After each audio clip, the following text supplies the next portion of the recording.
Assalamualaikum warahmatullahi wabarakatuh.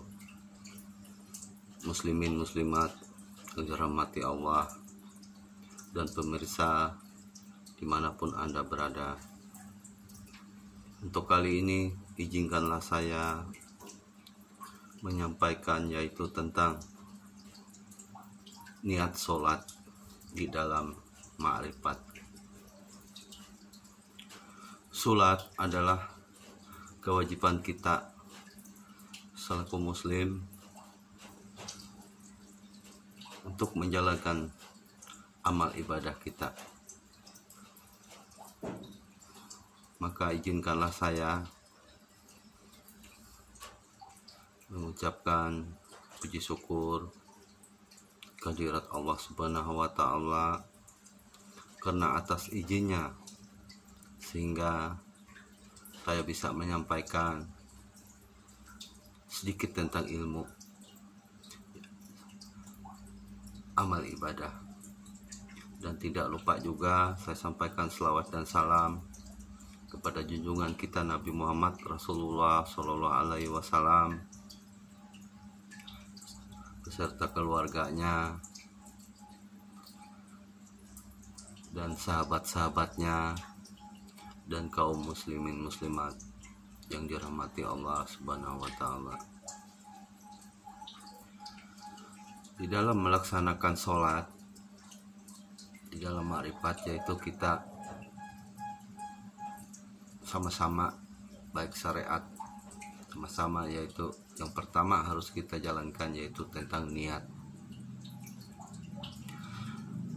Adapun niat di dalam sholat ma'rifat, yaitu mereka berniat dalam arti menyerahkan diri, karena sholat ini artinya adalah mengingat Allah Subhanahu wa Ta'ala. Nah, dalam mengingat ini apa yang kita ingat? Karena mengingat Allah ini dalam arti luas. Tapi kalau di dalam ma'rifat, mengingat ini artinya mengingat Allah, mengingat bahwa Allah lah yang mengatur alam semesta, bahwa Allah lah yang mempunyai kehidupan, bahwa Allah lah yang berkuasa di alam semesta raya ini, bahwa Allah lah yang menguasai hidup kita. Nah, ini kalau di dalam ma'rifat. Jadi niatnya itu yaitu matikanlah dirimu sebelum mati. Itu niatnya dulu. Atau di dalam sabda al mautu qablal anta mautu, matikanlah dirimu sebelum kamu mati. Nah, ini atau panakkanlah dirimu di dalam melaksanakan ibadah, dalam melaksanakan amal ibadah. Mati di sini bukan mati yang innalillah, bukan. Mati dalam ini dalam arti mati dalam arti hati, hakikat. Nah, jadi kita mematikan diri kita di dalam hakikat bahwa kita mengingat Allah, mengingat hak Allah. Jadi di dalam bersolat kita bukan mengharapkan supaya saya ini nanti kalau sholat saya akan mendapatkan amal yang besar, lalu kita mau mencari faedah. Bukan berarti saya ini nanti sering-sering sholat supaya saya ini punya ilmu banyak, atau saya nanti sholat supaya saya masuk surga. Nah, itu sholat yang mencari faedah namanya. Sedangkan yang kita cari ini bukan faedahnya, tapi kaidahnya, manfaatnya, kaidahnya. Apa itu kaidahnya? Jadi kita mengingat Allah itu, kita bersolat itu artinya mengingat. Berarti kita mau mengembalikan hak-hak Allah Ta'ala, karena kita ingat bahwa Allah lah yang punya diriku ini. kita berniat lebih awal sebelum melaksanakan sholat itu, hati kita sudah mantap. Kita berwudu, ya Allah, Allah lah yang punya tanganku ini, Allah lah yang punya mukaku ini, Allah lah yang punya hidungku, yang punya mulutku, yang punya telingaku, Allah lah yang mendengar, yang melihat, Allah lah yang menggerakkan tanganku ini. Nah, itu di dalam niat wudhu kita sudah menyerahkan, karena kita sudah mempanakkan, mengembalikan hak Allah Ta'ala tadi. Baru kita masuk setelah berwudhu, baru kita bersiap-siap untuk sholat. Di dalam sholat, rukun sholat ini pertama kita ya berdiri, qiyam berdiri, mau takbiratul ihram. Nah, sebelum kita takbiratul ihram, kita tadi sudah mematikan diri kita, mempanakkan diri kita. Artinya bahwa diri kita ini tidak ada, yang ada hanyalah Nur Muhammad. Jadi Nur Muhammad inilah yang melaksanakan sholat, Allah lah yang menggeraknya. Itu niat kita, supaya kita benar-benar menuju ke rahmat Allah, benar-benar mengembalikan semua hak Allah, bahwa diri kita ini la haula wala quwata illa billahil aliyyil azim, tidak punya daya dan upaya, maka kembalikanlah semuanya. Itu yang kita ingat di dalam melaksanakan sholat.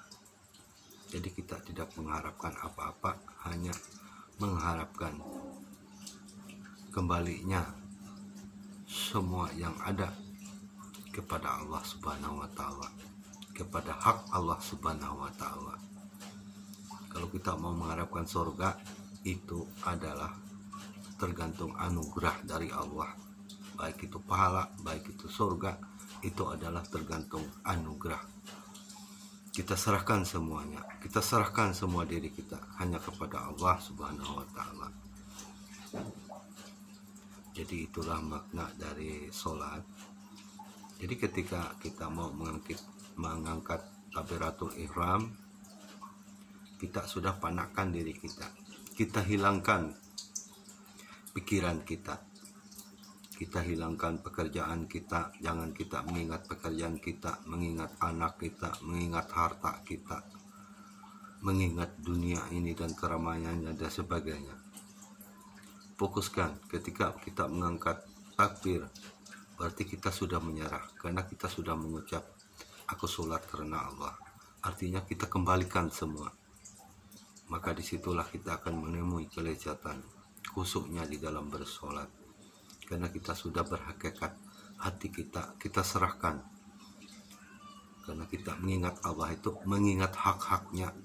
Karena sholat itu artinya mengingat, jadi kita kembalikan hak-hak Allah ketika kita waktu bersolat maupun di luar sholat. Karena kita selalu ingat kepada Allah. Allah lah yang mempunyai hak, Allah lah yang mengatur alam seisinya ini. Begitu kita mengangkat takbir Allahu Akbar, maka hilanglah, lenyaplah Allah lah yang berkuasa, Allah lah yang punya kodrat iradat, Allah lah yang punya ilmu. Kita tidak punya apa-apa, kita fana, hilang, karena Allah yang menguasai diri kita. Karena kita tahu bahwa yang menggerak kita adalah Allah. Allah sangat dekat di dalam diri kita. Jadi sholat itu mengingatkan Allah itu ada di dalam diri kita dan ada di dalam semesta beserta isinya ini. Mesra Allah itu pada Nur Muhammad. Itu yang perlu kita kaji, yang perlu kita ketahui agar sholat kita berbobot, bermakna, tidak melayang, tidak terarah, supaya kita sholat kita benar-benar diterima oleh Allah Subhanahu wa Ta'ala. Kita serahkan semua kepada hak Allah Ta'ala itu sendiri.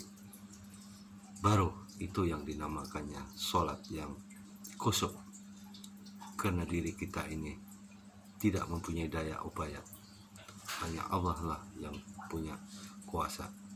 Saya rasa hanya sekian, mudah-mudahan apa yang saya sampaikan ini bermanfaat. Wabillahi taufiq wal hidayah. Assalamualaikum warahmatullahi wabarakatuh.